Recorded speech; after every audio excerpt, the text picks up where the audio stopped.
payment for my boy's trip. $84. Account name? Whitmore. My late wife's. I'm the signatory. Your name doesn't match the account, Mr. Hale.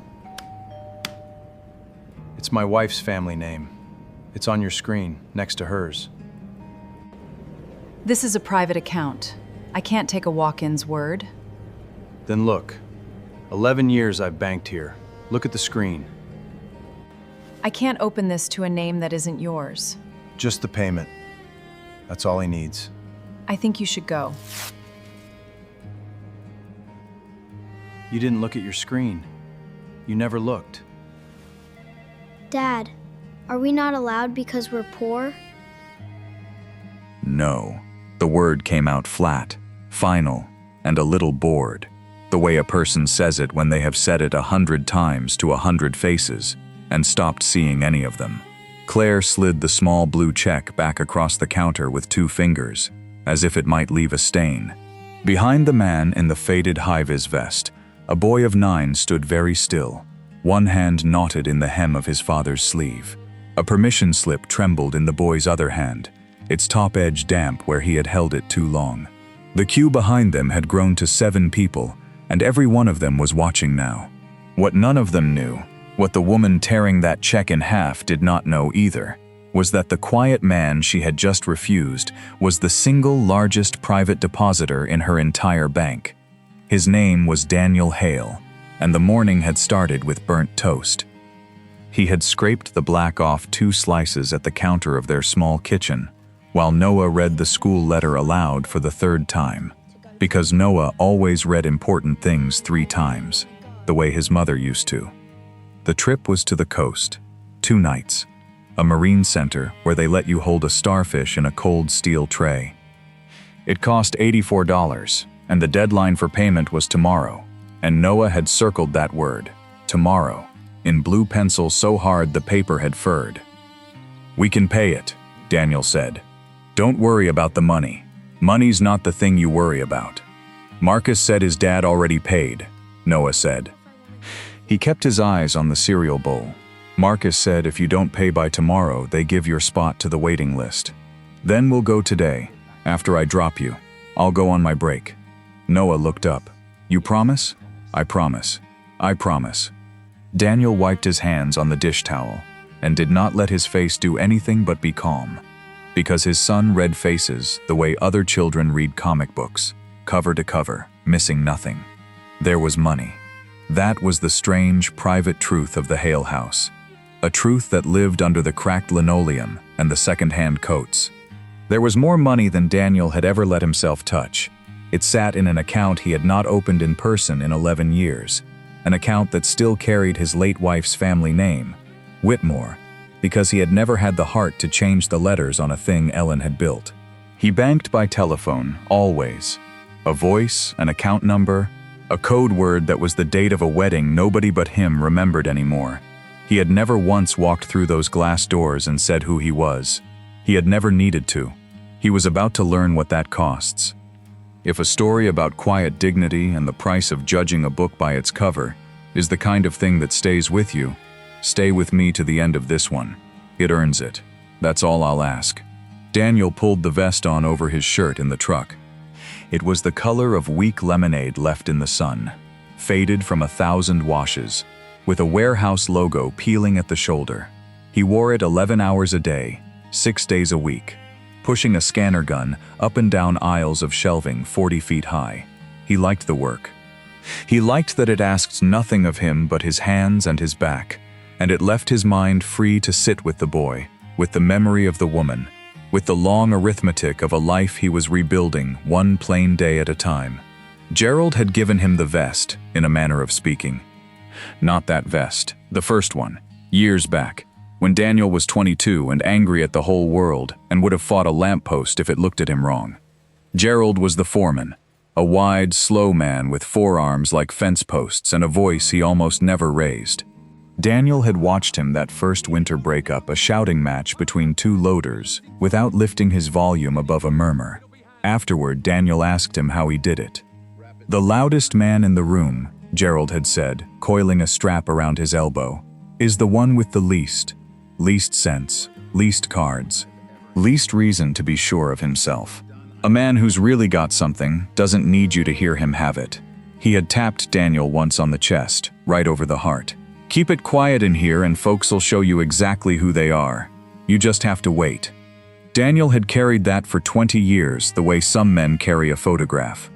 He carried it now, into the parking lot of the bank at 12:30, with his son's permission slip folded into his shirt pocket and a check already made out in his careful, blocky hand. The lobby was cool and bright and smelled of carpet cleaner and printer toner. A rope maze of stanchions funneled the lunch hour crowd toward 3 tellers and 1 wide desk. Noah had come along because school let out early on Fridays and there was nowhere else to put him, and because the boy had asked, in the truck, whether he could see the place where the trip money lived. Daniel had not corrected him, let him think it lived somewhere. They took their place at the back of the rope, and Daniel drew the check out and pressed the creases of it flat against his thigh, and read his own numbers over once, the way a man double-checks a knot he has tied 1,000 times. It was in the waiting that Ellen came to him, the way she always did in still moments, uninvited and welcome. She would have laughed at him for the check, at the blocky hand, at the ceremony of it. She was the one with the head for money, the one who had seen, before anyone, what a scrap of a company was going to become, who had put in what little they had when the little they had was everything. She had died with her plans for it, still more or less warm in the house, and he had spent 11 years trying to be the man she believed him to be, mostly failing, sometimes not. He stood in the rope maze and turned the check once in his fingers, and for a breath he could almost hear her telling him, plainly, that a man who owned half a bank had no business queuing in it at lunch. He queued anyway. It felt honest. The line moved. A pensioner, a woman with a folder of documents, a man in a suit who was waved through to the desk without waiting, because some rooms keep a fast lane open and some people are simply assumed to belong in it. Noah counted the people ahead of them under his breath, the way he counted stairs, and each time the number dropped, he squeezed his father's sleeve a little tighter. Near the window, a teenage girl sat in one of the padded waiting chairs, a backpack between her sneakers, thumbs moving over her phone. She glanced up once at the man in the vest and the boy holding the slip of paper, then back down. Her name was Maya, and she was there to sort out a frozen student card, and she had no idea she was about to become the most important person in the room. Not yet. She was just a bored girl on a Friday, half watching, the way we all half watch the lives that brush past our own. Then it was their turn, and the desk with the little brass nameplate was open, and the nameplate said the branch manager's name was Claire. She was somewhere in her 40s, crisp, capable-looking, with a lanyard and a smile she switched on and off like a desk lamp. She had come out to the desk because a teller had flagged something and she liked to handle the unusual ones herself. She looked at the vest first. People always looked at the vest first. Daniel had made his peace with that a long time ago. "Afternoon," he said, and set the check and a folded sheet of paper gently on the desk. "I need to make a payment for my boy's school trip, $84, and I'd like to check the balance on an account while I'm here, if that's all right. I usually do it over the phone, but I was passing." "Account name?" Claire asked, already typing. "Whitmore, it's under Whitmore." He gave the number from memory, the long string of it, without a pause. "The account holder is Ellen Whitmore. That's my late wife. I'm the signatory." Something flickered behind Claire's eyes at the name Whitmore. Not recognition. She did not know the name, would not have known it if it were printed on the sky. It was something else. It was the small, ugly reflex of a person deciding, in half a second, what a man is worth by the state of his sleeves. A vest the color of weak lemonade. A boy in a coat a size too small. A wife's name on an account and no wife in sight. "This account," Claire said slowly, "is a private banking account." She said, "Private banking the way another person might say, members only. I'm not sure it's one you should be. Is there someone I can call to confirm you're authorized here?" "I'm the signatory," Daniel said again, evenly. "I can give you the security phrase. I can answer anything you need. The photo identification, please." He slid his license across. She looked at it. "Hale, it said. Daniel Hale, not Whitmore. And there it was, the gap she had been waiting for, the crack she could put her whole certainty into. Your name doesn't match the account, Mr. Hale. No, it's my wife's family name. I explained that. I'm the named signatory. It'll be right there on your screen next to hers. Claire did not look at her screen. That was the thing Daniel would remember afterward, in the long quiet of the drive home. She did not look. She had already decided, and looking would only have gotten in the way of a decision that felt so good and so clean. I'm sorry, she said, in the voice people use when they are not. But I can't just take a walk-in's word that he has access to a private account under a different name. You understand how that looks. How does it look? Daniel asked. He asked it quietly. Gerald, quiet. Keep it quiet in here, and folks'll show you exactly who they are. The queue had gone still behind him. 7 people, then 8, all pretending to read the leaflets on rates. Near the window, the girl named Maya had stopped scrolling. Her thumb hovered. She was watching now. Really watching.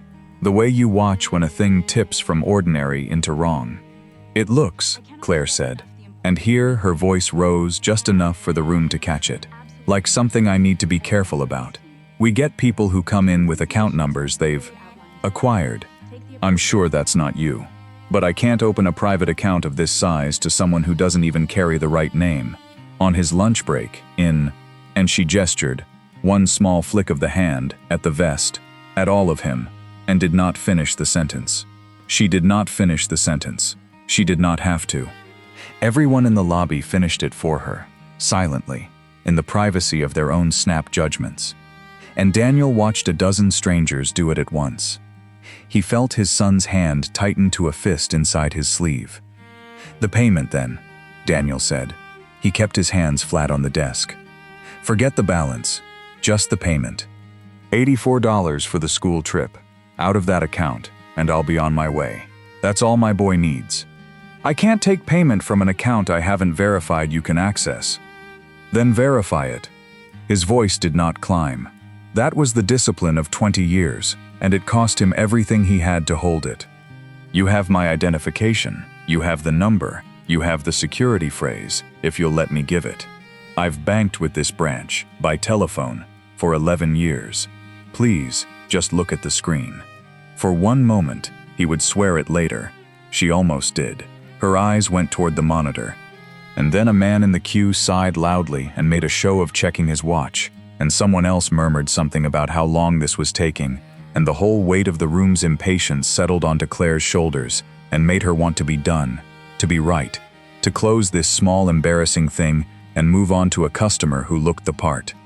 She picked up the check. She held it a second. That little blue rectangle with its careful, blocky numbers and Daniel's steady signature. And then, with the queue watching and the boy watching and the girl's phone rising by inches, she tore it. Once, cleanly, down the middle. Then again. She let the 4 pieces fall onto the desk between them, like something already thrown away. I think you should go, she said. The lobby made no sound at all. Even the printer had stopped. Daniel looked down at the torn quarters of the check, and then at his son, and Noah's face had done a thing that Daniel had prayed for 11 years he would never have to see. It had crumpled inward, the way a paper cup crumples, all its structure gone at once. The boy was not crying. It was worse than crying. He had gone the still, ashamed gray of a child who has just learned that his father can be made small in front of strangers and that there is nothing either of them can do about it. Dad! Noah's voice was barely there. He tugged the vest. He looked up at Daniel with wet eyes and asked the question that would echo in that man for the rest of his days. The question that no lecture, no insult, no torn check could ever have delivered the way this small voice did. Are we not allowed because we're poor? Nobody in the lobby breathed. The girl by the window had the phone up all the way now, held low against her knee, red light steady. Claire's smile finally went out. Somewhere in the back of her, in the place a person keeps the parts of themselves they don't examine, something turned over, but she was too far in to stop. Daniel crouched down. He did it slowly, one knee to the thin carpet. so that his eyes were level with his son's, and he put both his hands on the boy's narrow shoulders, and he said the truest thing he knew how to say. Listen to me. We are not poor, and even if we were, being poor is not a thing to be ashamed of. There is nothing wrong with us. There is something wrong with how we're being treated. Those are two different things, and I need you to always, always know the difference. He wiped the boy's cheek with his thumb. Some people decide who you are before you open your mouth. That's about them. It was never about you. Do you understand me? Noah nodded, a small, uncertain nod, wanting to believe it. Daniel stood. He gathered the 4 torn pieces of the check, unhurried, and folded them into his shirt pocket beside the permission slip. He did not raise his voice. He did not lean over the desk. He looked at Claire, and there was no heat in it, only a kind of tiredness that was older than the room. You didn't look at your screen, he said. That's all. You never looked. I want you to remember that. And he took his son's hand and turned to go. He had every intention of going. He would have walked out those glass doors, driven back to the warehouse, called the accountant that night from his kitchen the way he always did, and paid the $84 over the telephone with a voice that trembled.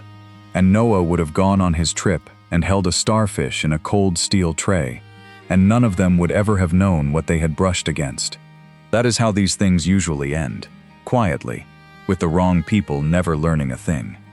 He had taken 2 steps toward the doors when he stopped. The permission slip had slipped half out of his pocket, and he paused to press it back down flat.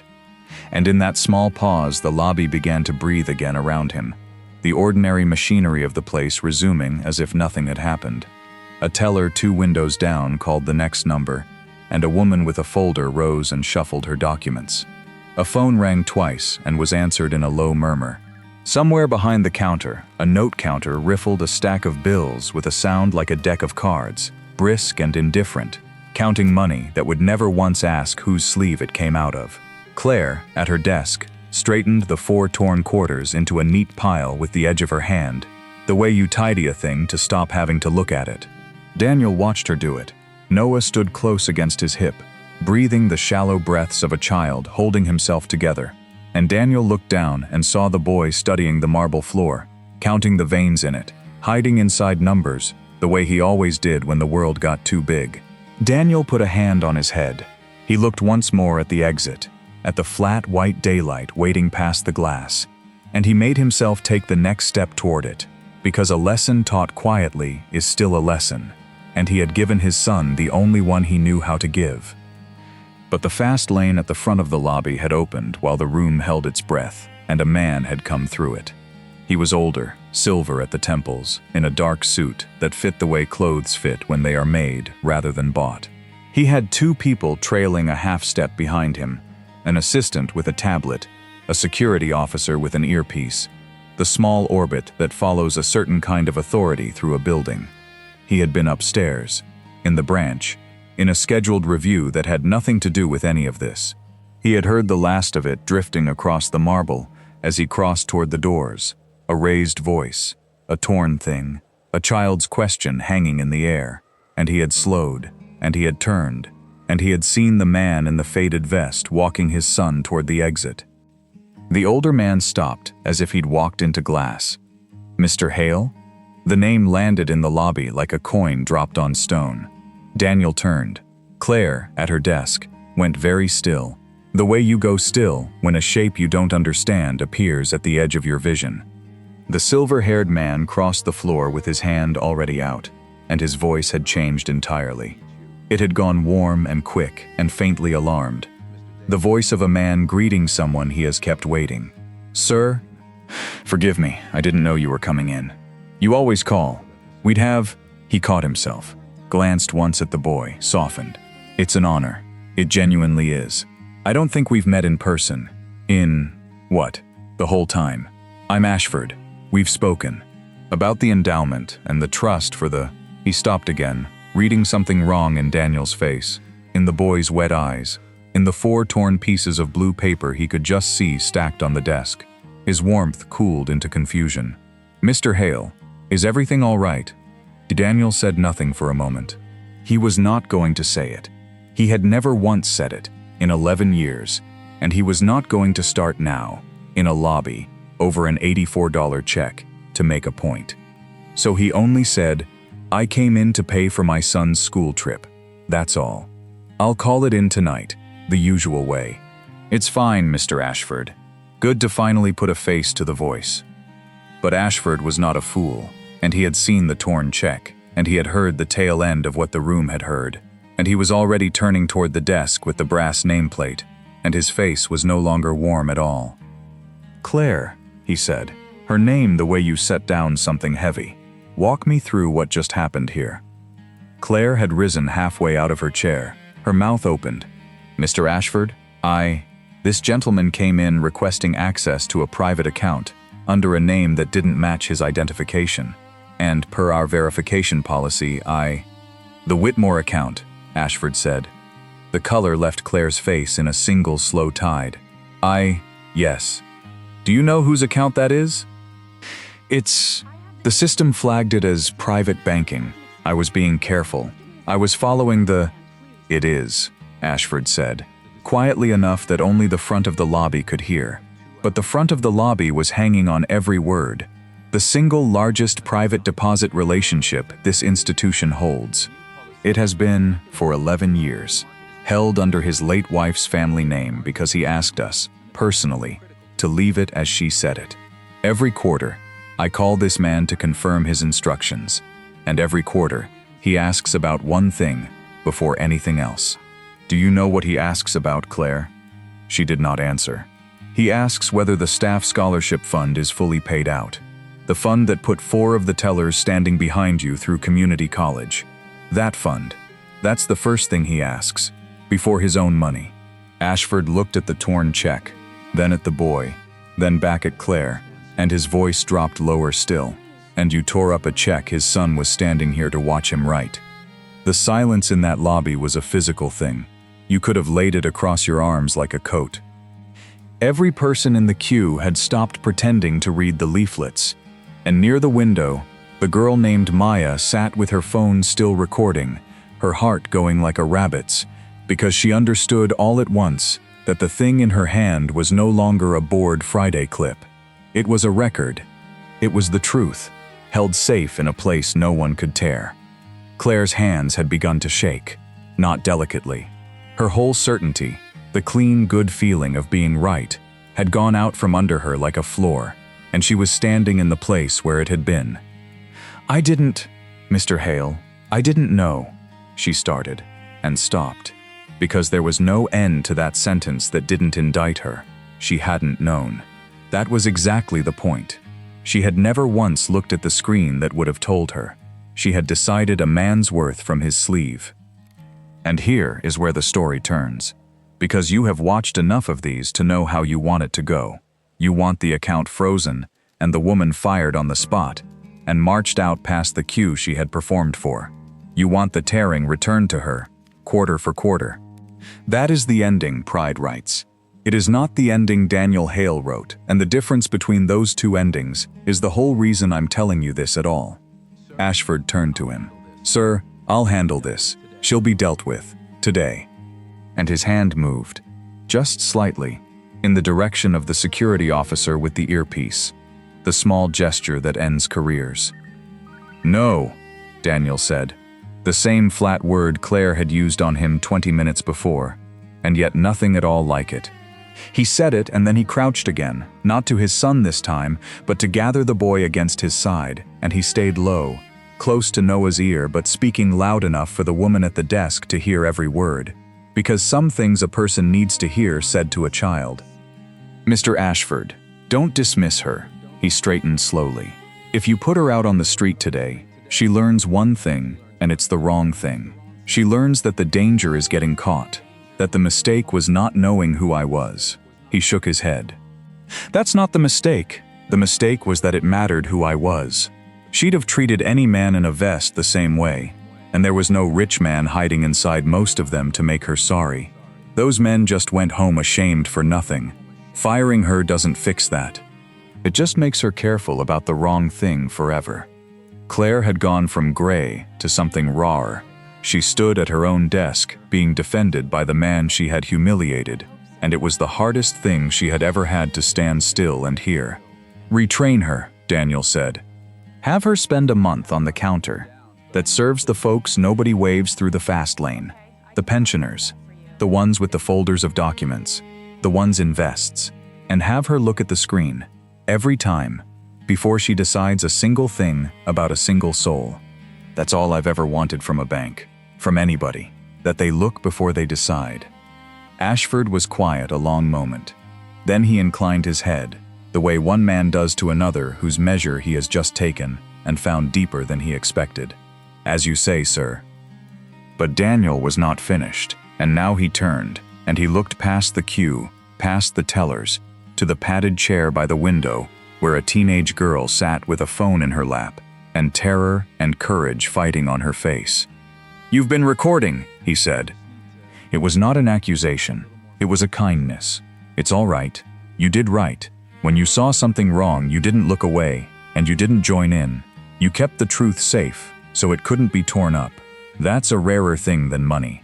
What's your name?" "Maya," the girl said. Her voice cracked on the single word. "Maya Ellis." "Maya Ellis." Daniel said it the way you say a thing you mean to remember. He looked at Ashford. "This account has a scholarship fund attached to it. Add her name to the list for next year, in full, wherever she wants to go. Under her own name, not mine. She earned it standing here today, when it would have been easier to keep scrolling." He looked back at the girl, at her stunned, open mouth. "You keep being the person who doesn't look away. The world runs short of them." Maya's eyes filled. She nodded and could not speak, and lowered the phone at last, and hugged her backpack to her chest, and understood that a Friday she had almost slept through had just handed her a whole different life. Claire made a small sound then, half a breath, and put one hand flat on the desk to steady herself. "Mr. Hale." She had to force it out. "I am. There aren't words for how sorry I am. Not because of who you are, because of what I did to your son. He shouldn't have." She stopped and started again, and it cost her. A little boy should never have to ask that question, and I put it in his mouth. Daniel looked at her for a long moment, and whatever was in his face, it was not triumph, and it was not warmth either. It was something more useful than both. "Then remember him," he said. "Not me, him. Every time somebody comes to your desk in the wrong clothes with the right heart, you remember a boy asking if he wasn't allowed because he was poor. And you look at your screen." He almost smiled. "My wife used to say the world is hard enough on its own without us helping it. She's the one whose name is on the account. I think she'd have liked me to leave you your job. She was better at mercy than I am." He put out his hand. After a moment, Claire took it. Her grip was unsteady. His was not. Then Daniel Hale drew the 4 torn pieces of blue paper from his shirt pocket, and he laid them on the desk, and beside them he set the damp, furred permission slip with the word "tomorrow" circled hard in blue pencil. "Now," he said, $84 from the Whitmore account for my son's school trip. Would you process it for me, please? Take your time. Look at the screen." And Claire did. With a room full of witnesses and her whole life rearranging itself behind her eyes, she sat down at her own desk, and she opened the record, and she saw at last what had been there the whole time, the long, true numbers she had never once looked at, and her breath went out of her in a rush that had a sob buried somewhere inside it. She processed the payment for a school trip to the coast, with hands that shook, and printed the receipt, and held it out to a boy in a coat a size too small. "There you are," she said to Noah, gently, the false brightness all burned away, and only a person left underneath it. "You're going. You're paid in full, you have fun holding that starfish, and you tell them Maya's coming to the school by the ocean too, one day." Noah took the receipt with both hands, the way he took important things. He looked up at his father, and the gray had gone out of his face, and something better had come into it. Not the knowledge that his father was rich. He still didn't know that. Daniel had never said it, and would not, on the drive home, or ever. Something better than that. The knowledge that a man can be treated small and stay large, and that being kind when you have every right to be cruel is a strength the loud ones never learn. They walked out together into the flat white light of midday. In the truck, Noah buckled himself in and studied the receipt, then folded it into his own pocket and was quiet for a while as the parking lot slid past. "Dad," he said finally, "that man called you sir." And the lady got scared. "Are we?" He worked at the thought. "Are we rich?" Daniel drove a moment before he answered. He thought about Ellen and about Gerald tapping him once on the chest, right over the heart. He thought about a girl who didn't look away and a woman who never looked at all. "Rich isn't a thing you have, Noah," he said. "It's a thing you are. It's how you treat the person who can't do anything for you. It's whether you'd have been kind to that lady, even if she'd never found out who I was." He glanced across at his son. "Money's just money. It sits in a bank and does nothing until a person with a good heart decides what it's for. You want to be rich? Be the kind of man who looks at people before he decides about them. Be the girl with the phone. That's the only kind worth being." Noah thought about that the way he thought about everything, turning it over 3 times. Then he nodded and looked out at the road and reached across the seat and hooked one small hand into the sleeve of the faded lemonade-colored vest and held on. And that, in the end, is the whole of it. A man in a warehouse vest, a torn check, a boy's terrible question, and a room full of people who learned in one afternoon that you never truly know who is standing in front of you. The manager who wanted to be right, the girl who chose to be brave, the father who could have destroyed a life and chose instead to correct one. This is why it costs so little and matters so much to be kind and respectful to everyone you meet. The person in the wrong clothes, the one you'd wave through and the one you wouldn't. You are never only choosing how to treat them. You are choosing who you are. These stories are made with love. If this one stayed with you, subscribe and sit with me by the fire again. That is all I ask.